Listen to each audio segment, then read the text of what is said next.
Do you ever wonder what the hell do these three guys do all day? I mean, what do? We just sit around and do a podcast? No.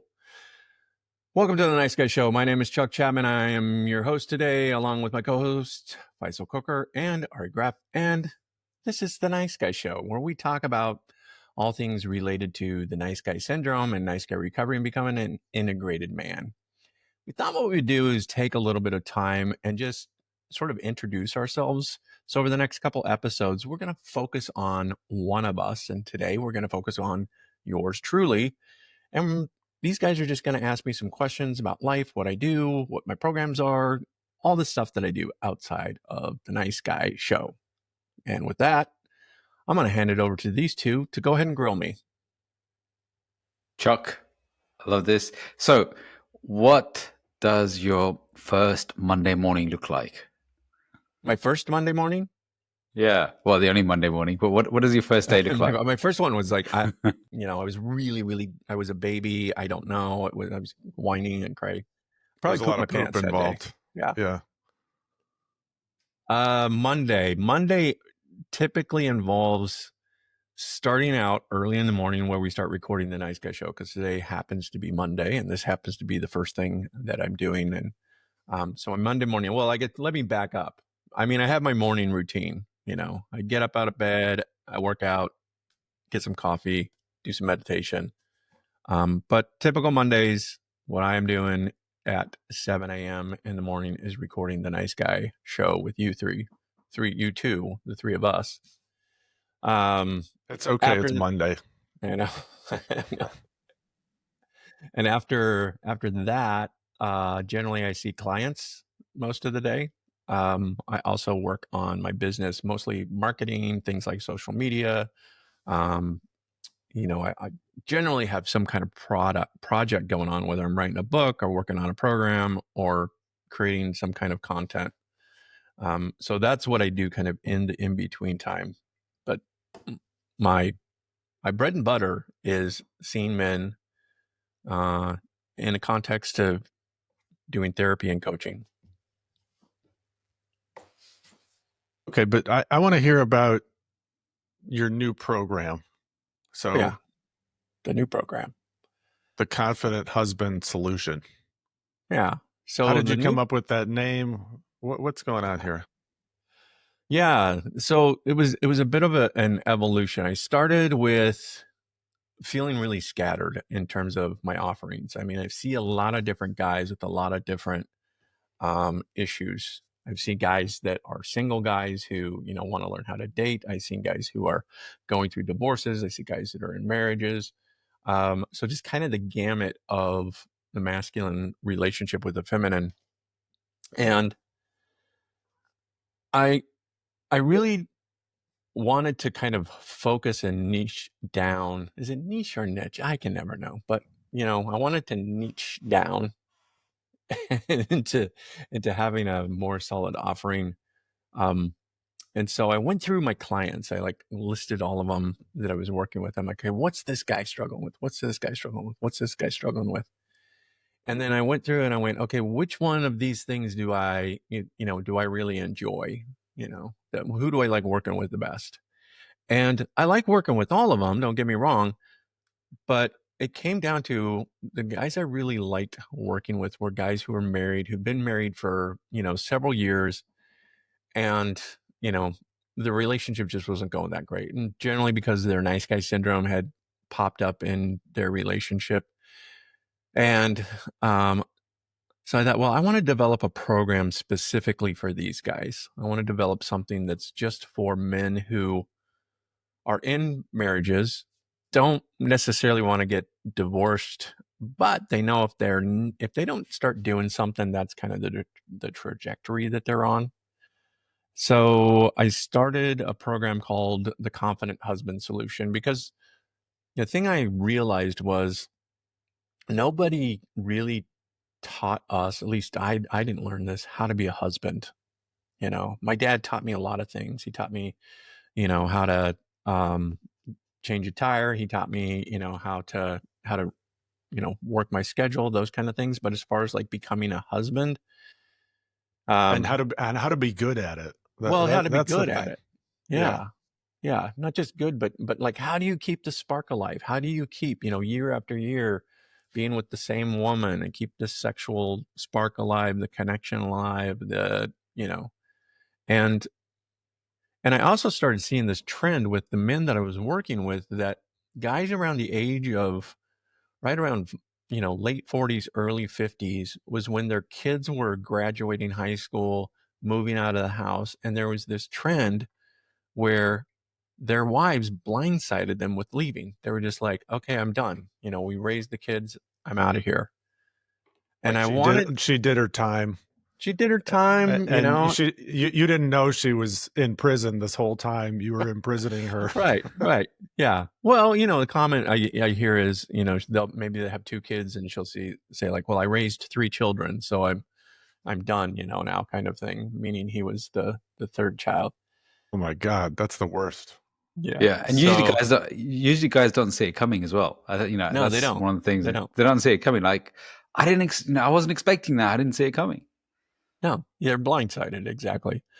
So I wanted to help. I wanted to develop a program that would help them not get blindsided, that they would be able to keep their marriage fresh and alive for years to come. Because I don't think anybody gets married with the intention of like, well, we'll see how long this lasts. Yeah.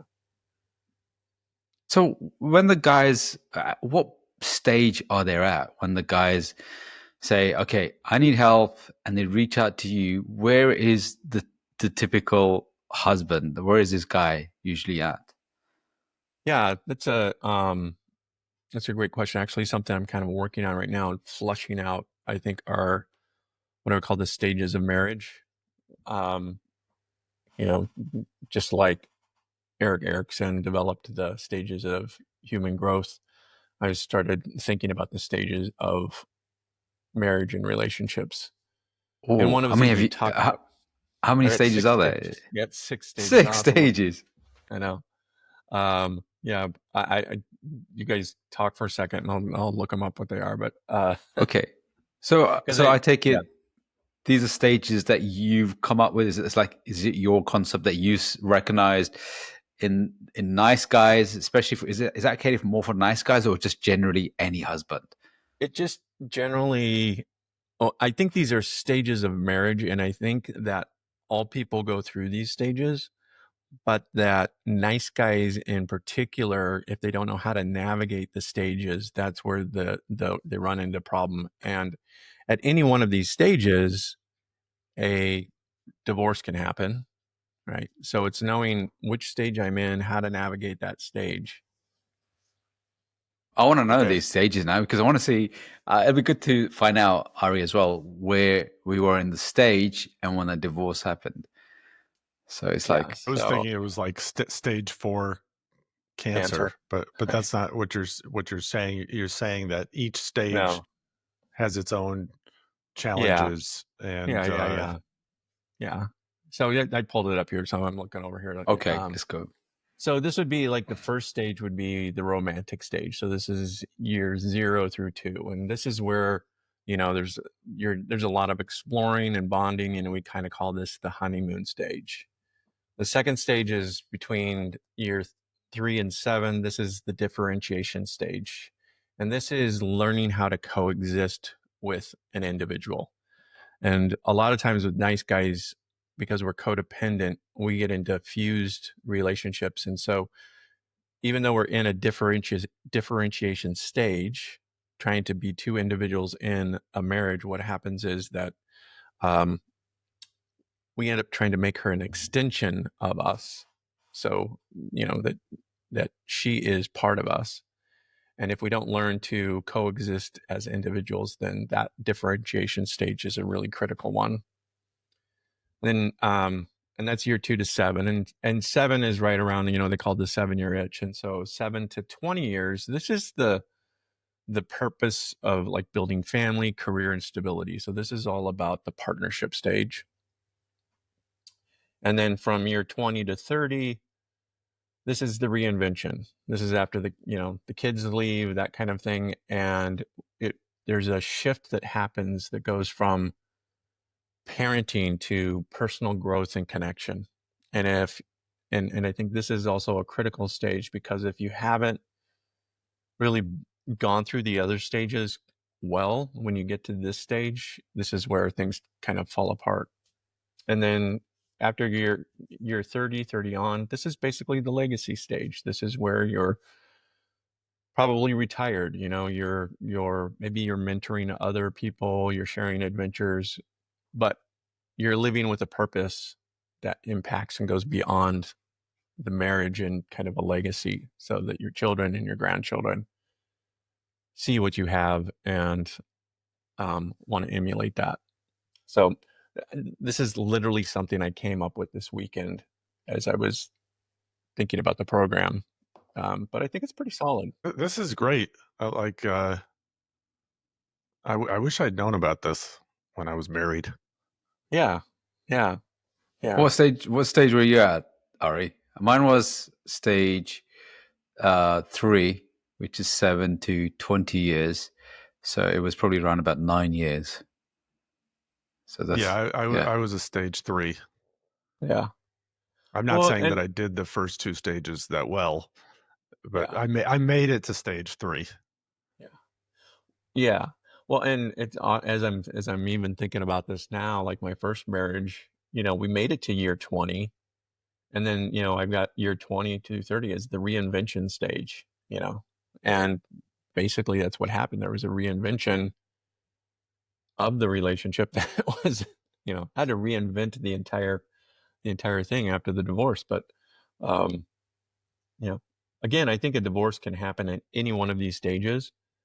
But if you know the stage and you know where you're at and you kind of know what you're working on in that particular stage, I think that it just gives you a bit more of a fighting chance to, you Yeah. know, I wonder make if it. those state I'm just thinking about it. One of those stages sometimes start from the moment we meet rather than just the moment we get married, because there are some marriages that just Yeah. end a couple of months after they're getting married. They Yeah. might be, Yeah. well, we've Yeah. completed all the honeymoon stuff, you know. Right. Yeah. Well, and I think we talked about this on another episode, that a relationship is basically a living organism. It has a birth, it has a maturity, it has a lifespan, and it has a death, because on a long enough timeline, every relationship is going to end. And so, and that's kind of what got me thinking about this. And I have my educational background is in human development. And so I studied a lot of, um, human development theory. And I mentioned Eric Erickson as somebody who created or talked about uh, the stages of a human development. And, there's been other people who've talked about different stages that we all go through. And so it's similar, like, you're born, you become a toddler, you become a child, you become a preteen, a teen, adult, you know, same kind of concept, but this is more about the organism of the lifespan of the marriage. So And the the men that are joining your group program, what stage are they typically at, or is it a yeah, a lot of range? these guys are basically in the partnership stage and the reinvention stage. These are the guys that tend to come in, because I think this is where things tend to, it's that year 7 to 20 where, the kids are getting older, you're losing more and more contact between you and your spouse, you're trying to develop your career, and then I think you start losing the connection. And one of the things I teach my guys is that marriage has a singular purpose. Okay. So just like a business has a singular purpose, and that's to make money. Okay. I mean, a business can have a lot of other purposes behind it, but the business doesn't stay in business if it's not making money. And so marriage is the same thing. It has a singular purpose, and that's connection. And if the marriage isn't creating connection, then the marriage is going to die. So if we don't understand that, so it'd be like going into business and not understanding the purpose of the business was to make money. we enter into marriages without understanding the primary purpose, which is to create connection. Because as humans, that's the thing we desire the most, is connection. We're tribal people. We have survived because we are in groups, and there's this natural instinct to partner up with somebody.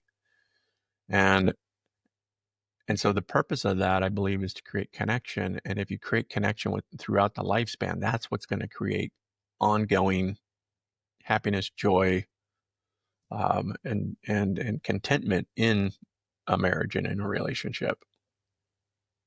Does it make a difference if when kids are added to the mix? So does it impact the decisions? Because I've seen some guys I know that as soon as when they had a first child or something, that things started to Yeah. go south in the marriage, and the only thing that was linking the marriage was the child. So it's like the child in the middle, and the kids. The kid was there, and that was the one just holding the family together. And possibly that could have been for a lot of guys, guys and women would say, we're only staying because of the Yeah. kids. Yeah. I think that happens a lot. And I think that will happen kind of in between that differentiation stage of, being individuals and having, your own individual needs, wants, and then when you add a couple other individuals in there, and the partnership stage. And one of the things I would teach guys is this: is like when you first get married, you're two people and you go into a marriage ceremony, and you connect as one, and you are now husband and wife. You're pronounced husband and wife, and that is your role, husband and wife. As soon as you have a child, you have a new role, and that new role is you're now parent, mom and dad. Now, what happens in most marriages is that the husband and wife, that was the primary relationship, becomes secondary to mom and dad. And this is often driven by the women, I think, because they are biologically like they're the mama bears, right? And the men just kind of go along, right? But what happens is this flip happens, and being the parent is the single most important thing. And the women tend to start driving the relationship at that point, and it all becomes child focused. And what I teach is that if you're not aware of that, and you don't step in and lead as the husband and make the marriage the priority, and bring your wife into that, lead her into that vision of like the marriage is the priority, because without the marriage, our parenting is going to suffer.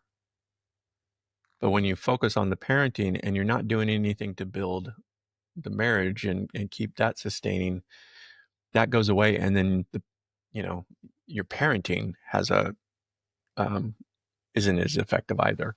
I mean, I know a Why lot of, why isn't it as effective? well, I think, I mean, anybody who's gone through divorce will probably tell you that, that was a very traumatic event that they went through. And, I think as children, again, it's the idea of like the safety in group, you know, and if I can't depend on mom and dad, to stay together, what does that mean for me and my relationships and all of that? And, um,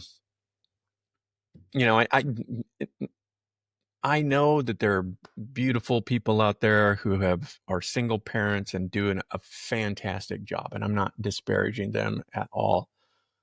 But I am saying that I think when you have two parents that can co-parent together, and they're having a really powerful dynamic marriage relationship, that's going to bring a sense of safety and security to the children.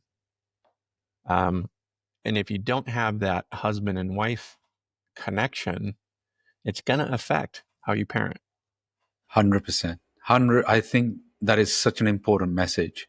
And it's funny you mentioned that. I was just talking to my sister this morning, and we were saying, I'm a single parent, and she's, they're a complete family, mom, dad, kids.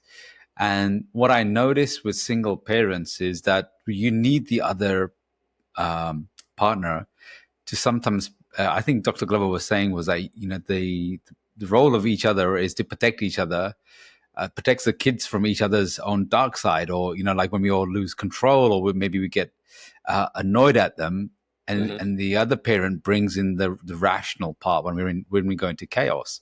And I notice that as well when I go into chaos or something, when parenting, because kids push your buttons, Yeah. and when you have the other person can then just take over and come from a place of more calm.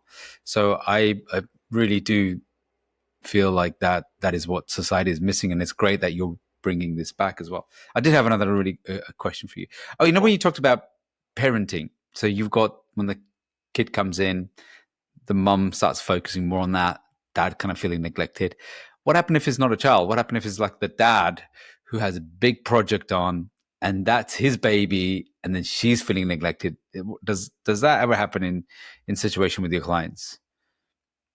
Yeah, I think that's one of the things of where, especially as men, we see our priority and our role as, building a career, making money, and we do it with the intention of like, well, I'm providing for my family. But let's be honest, there's also an ego piece involved of like, I get gratified when I make achievements, when I make more money. And there's a driving factor behind that as well. And if you lose sight of your primary purpose, which is to create connection, then the marriage isn't serving what it's supposed to serve. So if you get distracted with something, if you get distracted with a project, a work, a career, something along those lines, that's going to have an effect on your relationship because you're making your relationship secondary to everything, to other things. And what I want to teach guys is that you can have a career, you can have all of this stuff, but there's a verse that says something like, "What profit a man if he gain the whole world but lose his soul?" I'd say, "What profit a man if he gain the whole world but loses his family? What good is that?" So I think that there's a distinction here where, as a man, yeah, you go out in the world and you crush it and you kill and you bring back the you know the bear that you kind of killed or whatever. But if you're not connected at home and if you're not focused on creating connection, and this is the thing where I kind of teach guys, it's like nobody taught us how to be good husbands. Nobody taught us how to create connection. And so it's not our fault that we don't know how to do this, but it is our responsibility because I believe that being a good husband is a skill that you can learn and develop. It's more than just a title that you get in the day that you get married, but it's a skill set. And if you don't focus on building that skill set, then the organism, the marriage, is going to die sooner than it needs to. I got a couple questions here. So, is it the husband's job more than the wife to create the connection? Is it equal? Um, It's and and what are the ingredients for connection? Yeah. Okay. Well, when you think about connection, all right, connection, there's generally two things that come together, all right, and they connect. And I use the metaphor of polarity, north and south, right? If you have a magnet, north and south, those two poles together create connection. If you put south to south or north to north, you're going to get repulsion. If you think of connection in terms of the masculine and feminine, and this is even kind of the more physical piece of it as well, but in in if you take a nut and a bolt, right? What does a nut and a bolt do? What is the primary purpose of a nut and a bolt? Primary purpose is to connect something. Okay. So you have a piece of metal and you have a nut and a bolt and you put the nut and bolt together and it connects those pieces together. So the masculine and feminine, you need that insert and connection piece of it. So it's not the man's job to create connection. The man by himself cannot create connection, right? I know where you guys dirty minds, but Yeah, that yeah, I was going there. Insert tab A into slot B. Yeah. basically. Yeah. Well, and as I Yeah. said, I mean, I like it manifests in the physical as well, right? So, um, the whole idea of creating connection is two things coming together to join to create connection. Children, stop.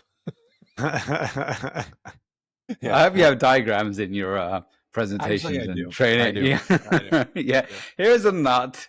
Ooh. Yeah, yeah, You need a yeah, pee-pee and a wee-wee. yeah. That Basically, right? But that metaphorically, that's also true, right? You have to have both of those things, and so if you create polarity in your relationship, so if you're bringing the masculine and she's bringing the feminine, and it doesn't have to always be that way because we go in and out of these different energies, but if you're primarily bringing your masculine energy, which is leadership, which is, babe, let's connect, come on, let's go, let's do something, you plan, you lead, you have a vision for that, then and it's not like a dominance thing, it's simply, without a vision to know where you're going, then you're just running around in circles. But if you've prepared your own idea of what you want your marriage to look like, and you have, consulted with, and, the two of you have worked together to create a vision for your relationship, then we have a direction and we know how to get there. We know where we're going. But most people don't spend the time I to was going to create say, a vision. most guys probably don't have this. Is that what you help them with? Because most of the Yeah. guys, because I've known a lot of nice guys, and you ask them, so what do you want in the relationship? And most of them will say, Yeah. I don't know. So is that something I you want her to you? I want her to be happy and I want her to I get off know. my Yeah. back. Right. Yeah, Right. yeah. That's it. Yeah. I just want a simple, easy life. I just want peace. I Yeah, just want a Yeah. and sandwich. Yeah. I just Yeah. want a Well, sandwich. guys that are into personal development, or, organizations and things like that will create vision statements, mission statements, and that kind of thing. But we never do And that flow for our charts. marriage, and flowcharts. Yeah. So, and again, I think it's a very masculine kind of thing to do, which is why, as the husband, to craft a literal vision statement and mission statement, and that's actually the third component of the training that I do with these guys, is that we're actually crafting a vision for your marriage. Where do you want to go? So do you have like a And template for it? Is there like I a have template? yeah, I have a worksheet that they go through, that asks them questions, that brings them into a place of, okay, so what do I actually want my marriage to look like? All right. And then once they've crafted that, then they ask their wives to do the same thing. And then they come together and they craft a singular vision for the relationship. And once they have a vision, and a vision is really like, okay, where do we want to go? The mission is, how are we going to get there? What are the nuts and bolts of that? So I use the analogy of like a vacation. If you say, well, we're going to go on vacation, and you don't have a vision for it, you don't know when or where or what you're going to do, it's not really, you can't really get behind that, can't really get excited. But if you say, we're going to Disneyland, oh, okay, now we have a vision, right? And we know what Disneyland looks like because we've seen pictures and we've seen videos and we've seen, images of what Disneyland looks like. Well, okay, so that's the vision. That's where we're going. Okay. The mission is, how are we going to get there? When are we going to go? Who's going to buy the tickets? Who's going to, when are we going to set the So dates? All of that. what would happen? What would happen if she says, "I don't like rides"? Right?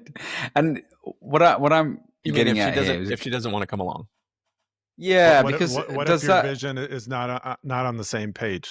That's Yeah. right. So because does that happen? Sometimes you have the guy who says, I'm going to do this work. I'm really invested in that, and then maybe she's not invested straight away, or maybe she just tapers off and she goes, "This is too much. I don't want this." Do you ever have that situation with the guys that you work with? Yeah, and I think if that's going on, then that is, um, there's a lot of groundwork that needs to be set before you just jump into this. So I've got 3 modules, and the first 2 modules, we're talking about module 3 here. Module 1 is about polarity and creating the connection. Okay? And Module 2 is all about presence. So module 1 is creating connection. 2 is how do you keep the connection, presence, and then purpose is the legacy. How do we move forward in this? So there's 3 points that I have in the teaching. That's polarity, purpose, or polarity, presence, and purpose. And so if you just jump That's the straight to PP. that's the PPP. If you just jump straight to creating purpose, without doing the other 2, then yeah, you're going to have some issues with that. Poo. You're going to get the poo. That's what it is. You're going to do it, right? But if you Yeah, you're create not the getting. polarity, so Come on, you started this, Ari. if you create the polarity, which is the connection, and then you continue making the polarity with your presence, she's going to feel safe and she's going to go, yeah, I trust you. A woman won't come along if she doesn't trust you.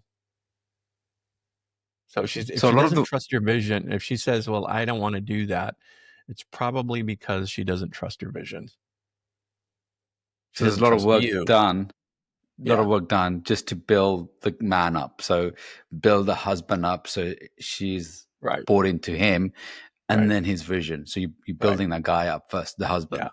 yeah. And it's a 3-month program. So the first month we'd focus all on connection through polarity. The second month we're focusing on maintaining the connection with presence, and then the third month is all about purpose and how do we build a legacy. So what kind of results have you got for some of the guys? I mean, have you got any examples of? I know some of them you might not be able to mention, but is there any guys that have come in? They were in a real struggling place, or they're right at the brink of divorce, or she's about to leave him. So run through like the journey. Yeah, What does that look like? yeah, and it's been really great to watch these guys grow and transform. And one of the most beautiful stories I was from one of the guys, and he's an older guy. He's in his 60s, and he's retired, and he and his wife, they're on a second marriage. And like a lot of nice guys, he married somebody who was more of a leader, kind of the alpha female, and he's been the more passive one. And he's struggled with how to lead in his marriage and how to do it without going in and being like, you know, dominating. And he's not a dominating guy. And so what he's been doing is he's really been working on creating the connection with her. And he had this beautiful story of he was thinking of, he wanted to give her a gift, and he wanted it to be something that was really meaningful. And he remembered there was a particular song that she liked. And so he went online and he found the sheet music for this song, and he plays the piano, and he got the sheet music, and in secret he started practicing the song, you know. And then they one of the things that you in the program that we do is there's a 15-minute daily check-in. So every day you sit down with your wife and you're like, hey, let's check in. How was your day going on? That kind of thing. And so during his 15-minute check-in, he said, hey, I have a surprise for you. I want to. And so he sat down at the piano and he played the song for her. He says, I know this is one of your favorite songs. I played it for you. And it was a beautiful gift, and it meant a lot to her. But that wasn't something he would have done without thinking about this and making, his relationship a priority, and understanding that was one of the ways that she felt connected with him was through the music. And then because of that, he said, why don't we learn to play a song together that we can sing together? And so they went online together, they found a song, and they started learning it and playing it together and singing it together for no other purpose than their own enjoyment. you know and in a world of social media and internet and screen time and all that kind of stuff, to see somebody step outside and lead, in that way.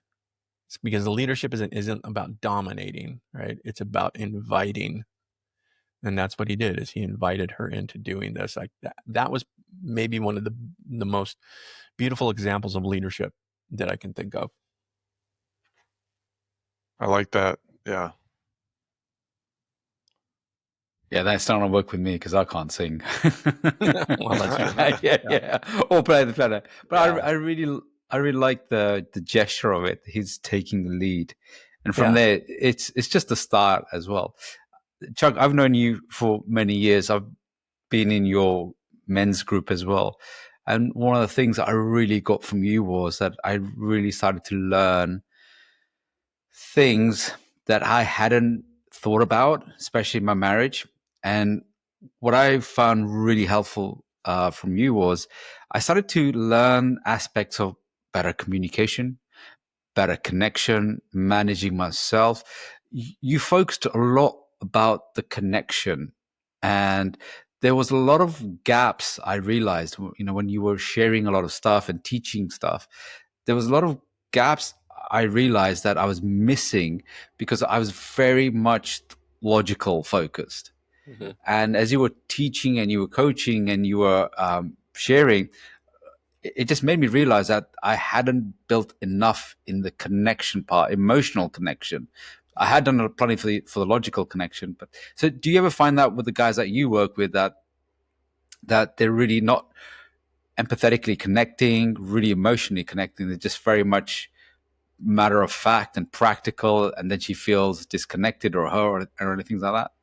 Yeah. Yeah, for sure. And I teach a, kind of basic communication method.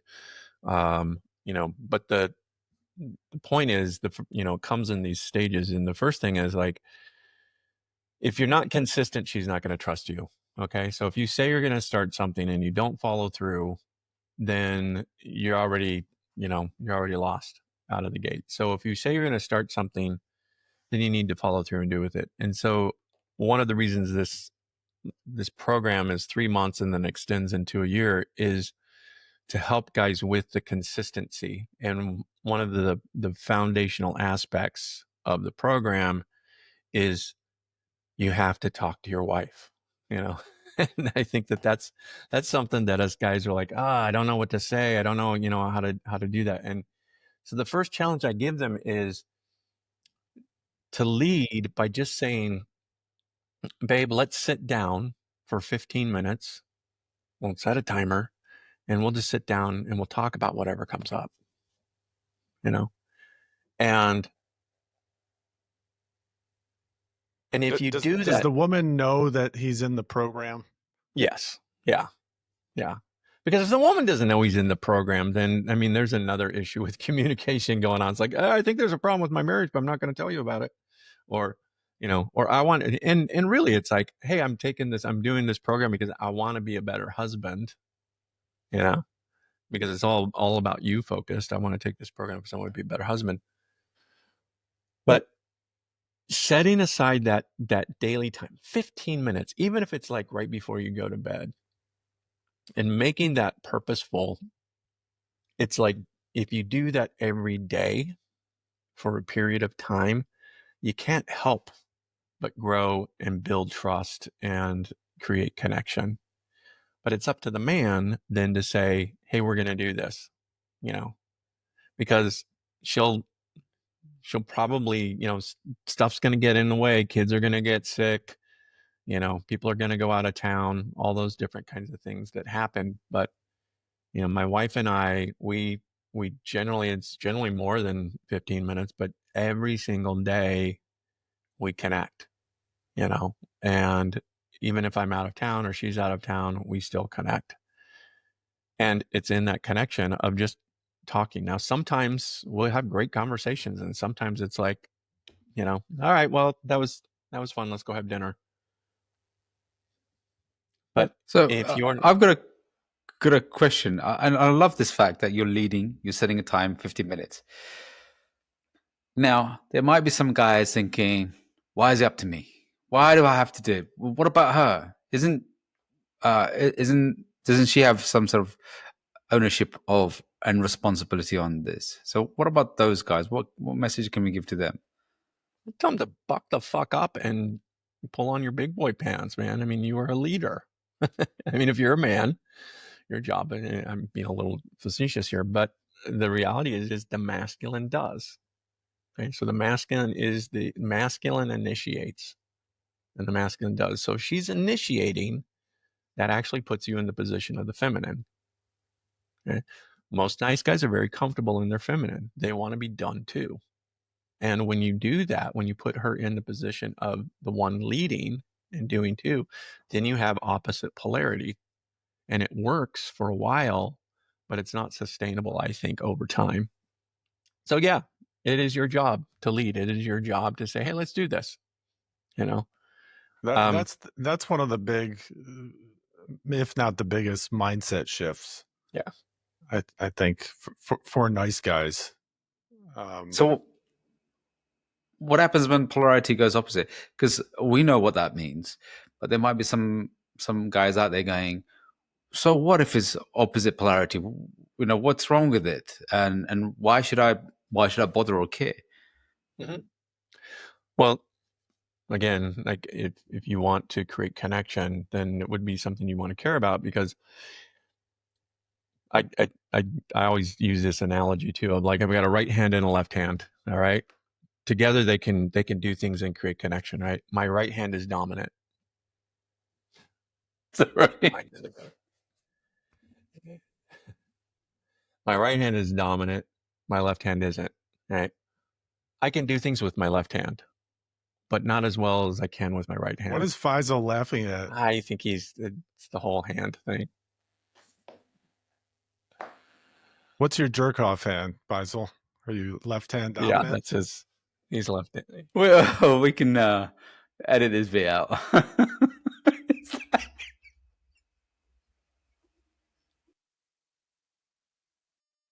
So immature. So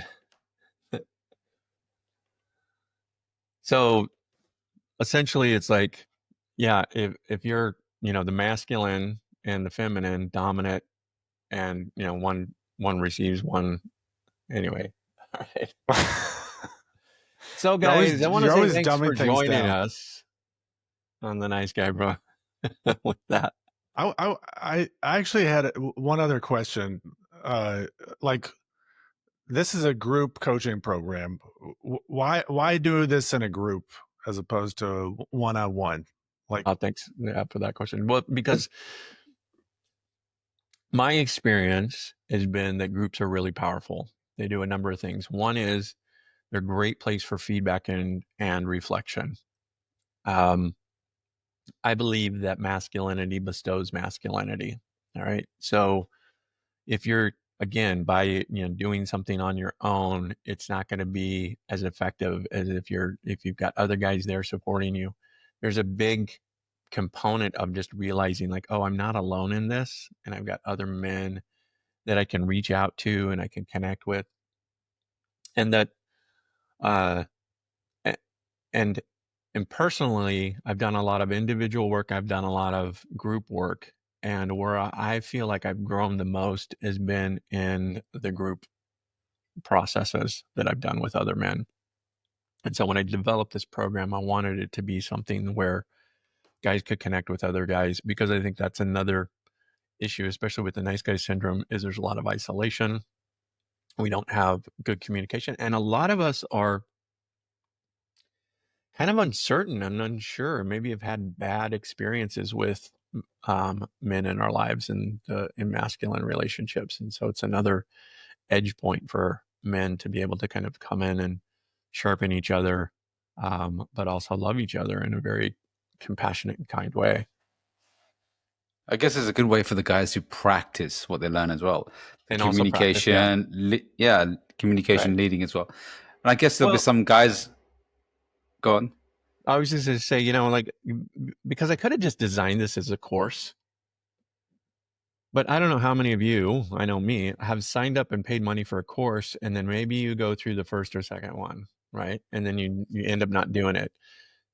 By having this as a group program as well, you're more likely to stay with the program, right? You're more likely to do the work each week. You're more likely to take the class, and then we come and discuss what we've learned in the group work. But we also talk about like what's going on in our lives and how we can support each other and develop a friendship essentially with other men. Yeah, and they get some feedback as well. They get some feedback. Yeah, And I noticed yeah. that because there'll be some guys probably listening to this thinking, okay, I've got crisis in my marriage right now, but I'm too ashamed to go and get help for it. Right. hmm So what's the message for guys like this? Well, the message for guys like this is, it's up to you. She is. Here's the thing: is she is waiting for you to lead, and if you don't lead, she will start to lead. And if she Or starts to, she'll look for a leader outside of the or she'll look for a relationship. leader. Very good. Yeah. And so the first thing you have to do, the first thing a man has to do is has to realize like he has to do. Okay, the masculine does. So the first thing I've got to do is I've actually got to figure out a plan, you know, figure a plan, implement a plan. And one of the other aspects I wanted to mention of the program is that it's there's also a community aspect to it. So there's a 24/7 online group, community that the guys can go in and post and ask questions and get feedback, so that we're not just meeting once a week and doing this, working on this coursework and meeting once a week, but there's an ongoing relationship that can happen in real time, and that I'm always giving feedback. I'm always there, supporting and coaching on the in the community as well. Sounds And amazing. Yeah. yeah, and I think it's so valuable as well. So, what about guys who or couples who are in maybe couples therapy or thinking about it? What's your guidance or advice to them?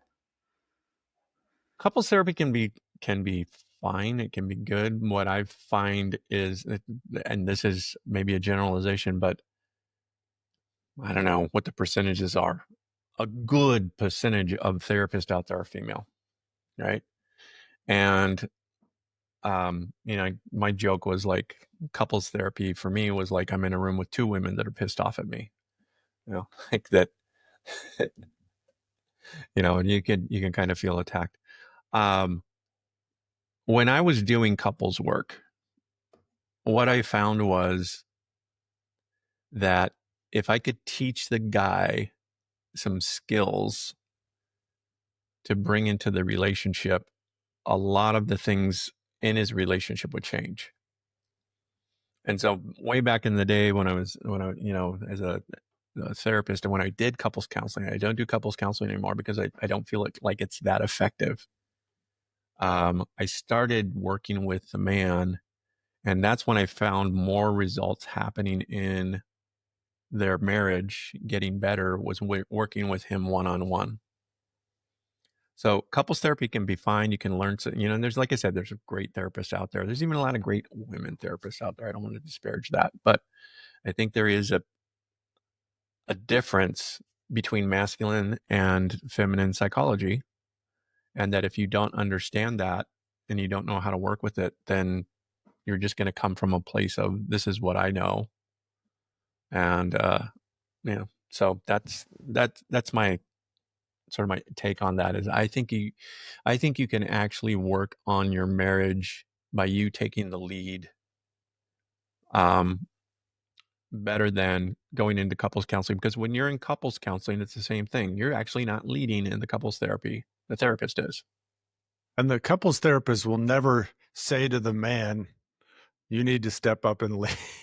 Right. Yeah. That's Yeah. Because that's we've been taught to have like this unconditional positive regard, and we don't want to make anybody feel bad and, shameful and anything like that. You're well, right. it seems like retrograde, I think. Yeah.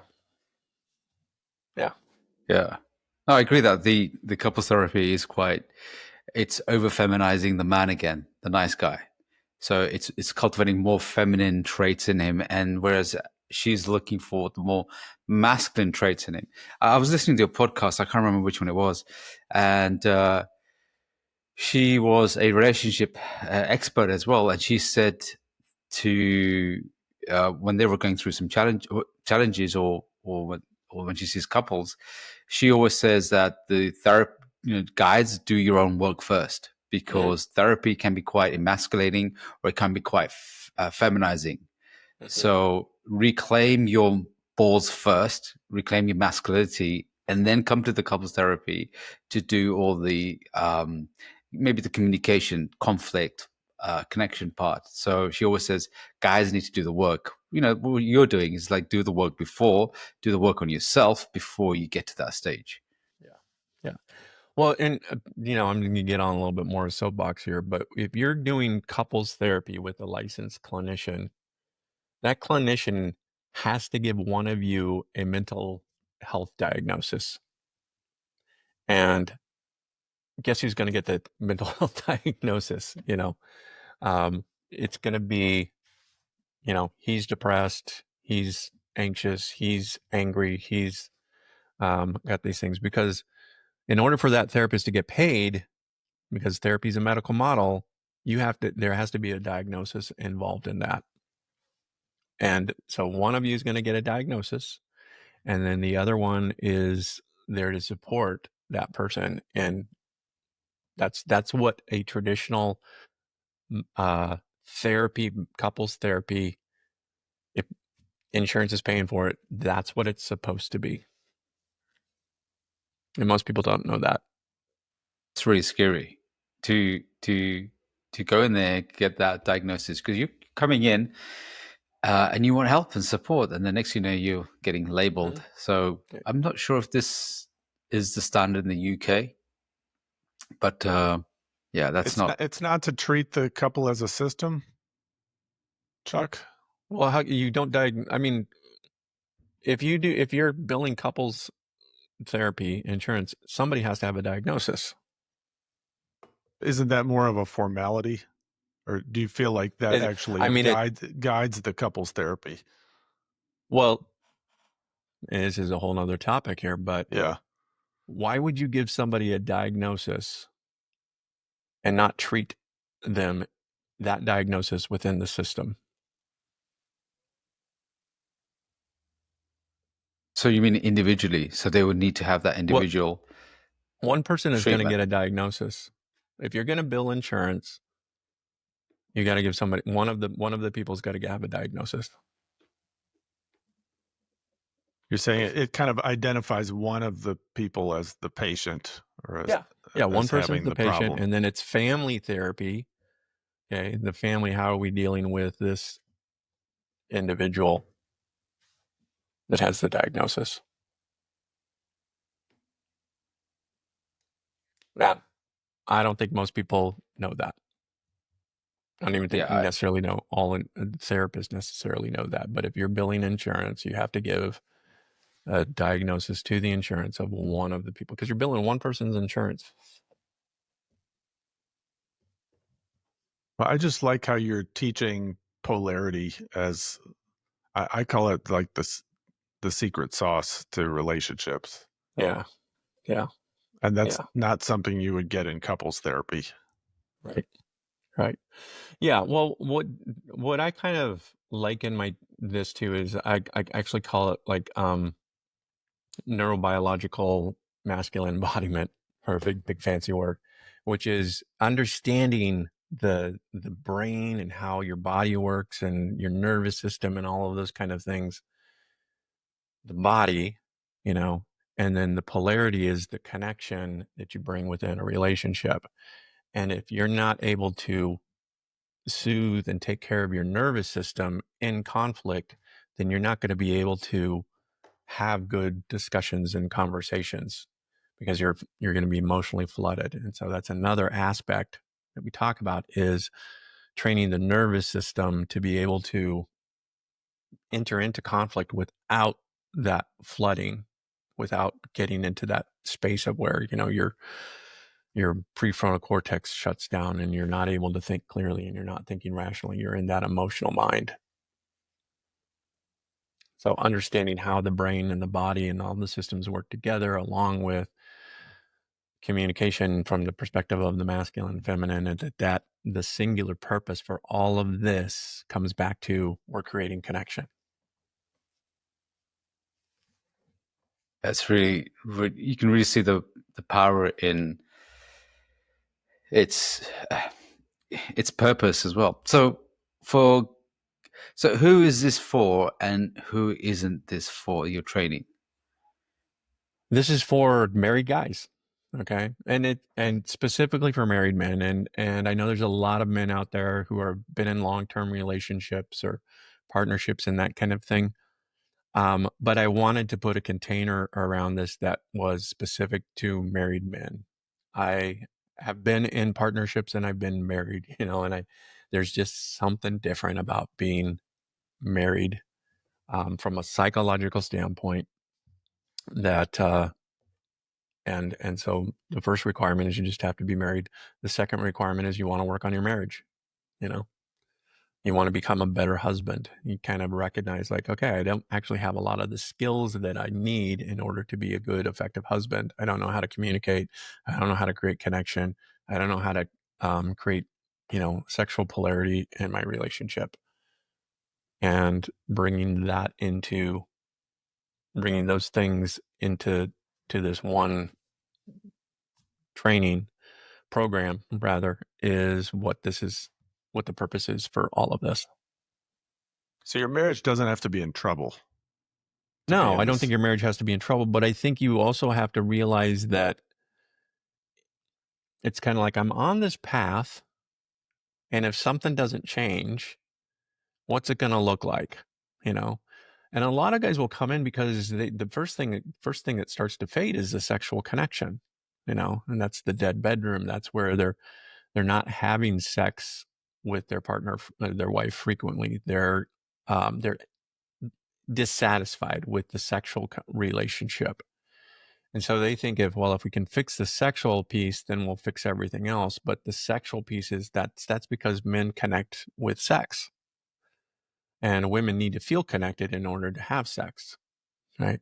So if we go in and we're like, well, I'm not feeling connected, let's have sex, and she's going, I don't feel connected, so I can't have sex, then you've got this, you know, um, miscommunication going on, but they don't really talk about it. Instead, it's just kind of, he approaches her, she shuts him down, he feels rejected, um, he closes off. And, guys that are in those kind of marriages generally are attracted to this kind of work because they're like, you know what, I'm done. I'm done being in a sexless marriage. I'm done being in a relationship where my needs aren't being met. And I don't really want to get divorced, you know, because A, I love her. B, we have a great life together outside of that, but we're really not connected. So can you rescue a lot of the guys from the dead bedroom? Because I know dead bedroom it's a real struggle for a lot of guys. So can they Yeah, be rescued on that? absolutely. Absolutely. But I think the thing is like, it's not about tips and techniques of like how to be better in bed and turn her on. It's like literally like you have to start creating connection with her and trust with her, because once she starts to trust you and feel a connection with you, then she will want to have sex with you. Yeah, If she so doesn't want to important. have sex with you, it's because that connection has been lost, or there's some kind of trauma in her past that hasn't been dealt with. And what does the man do in that situation? Uh, that's a whole nother program. No. It's You got to sign up to find out. yeah, right. The man in that situation has a couple of choices, right? He can remain in the marriage and get his sexual needs met someplace else, or um, he can encourage his partner to get help, therapy around that and heal in that area. And he can also be really patient with her and understand kind of where she's coming from. But not allowing her to stay in the victim state of, this. When I say not allow, I mean encouraging her to step outside of that and get help, you know, because it would be like, I don't know, if your partner had a broken leg and you never encouraged her to get it fixed, you know, you just like, well, I guess, you're just gonna limp around the rest of your life. Like, that's not very loving. And I think a lot of guys don't really, or not just guys, but a lot of us, we don't really focus on mental health because Yeah. sometimes it can, in some cultures, is a very much a taboo, or we don't talk about mental health. If it's broken leg, we can sort that out. But Right. if you've got issues, just keep it to yourself. Don't let anybody else know about it. Yeah. Yeah. So there's a lot of embarrassment and shame around it. I know when I was Yeah. going through my divorce, I didn't really want to talk to anyone about it or the struggles because I just felt I had this huge embarrassment and shame. And at that time there wasn't a lot of help and support. Mhm. And especially now we can listen to podcasts, and then at least that's one step Yeah. closer to getting the help that we can. So Yeah. no, it's I love the work that you do, and I really appreciate it. And the Yep. world needs it, and Thank you. the world, we all need this kind of like help and support. And like you said, we as boys, we haven't been really guided, and we need our elders to help us and guide us and support us and correct us, because there's a lot of aspects that we do get wrong. Yeah. And there's a lot of help for women as well. And this is what I noticed. I have loads of female coach friends as coaches. There's a lot of support for women, so it's great to see more support coming up for guys. Yeah. Well, just one more thing here, which is like, the reason I want to do this work is because the pain of divorce was so great. I don't want somebody to have to walk through that like I did. But it was also the catalyst for me to figure out, okay, how do I actually become a great husband? You know, because I think I was naive and young when I first got married. I'm in my 20s, I get married, I have a kid, and you don't know what the hell you're doing. And I just want to give somebody some perspective and some insight and some things that can maybe help them, so whatever stage in their marriage they happen to be in, that they can uh, you know, stay on track, so that they can have a great, wonderful marriage, and they can be 80 years old and looking back on their life and saying, we had this wonderful, magical relationship. Because I think that's what everybody wants, but nobody knows how to get there. Well, I like the idea of there's different stages, and that you have men at different stages in your program, because I think that's really valuable for the men in the program to see. Yeah. Yep. Yeah. So where can men find out about this? ChuckChapman.com. That's the best place. ChuckChapman.com. If you want to follow me on Instagram, it's ChuckChapman.ma. Uh, YouTube is YouTube at Chuck Chapman. So all of my stuff. If you just Chuck Chapman, you're probably going to stumble into me. All right, thank you, Chuck. Thanks, guys. Thanks for the questions and the opportunity. And so I guess we'll wrap this one up with gratitude for you guys, and please, if you're watching this, do us a favor, subscribe. If you're listening to this on your favorite podcasts, subscribe there as well. And check out podcast number 68. I have no idea what it's about, but check it out. I'm pretty sure it's a good one. Could have been 69, but Yeah. All right. Faisal would have chose 69. All right. say Awaken the Dead bedroom. Yeah. I think we have some podcasts on that as well. Yeah. All right, brothers. All right, thank you.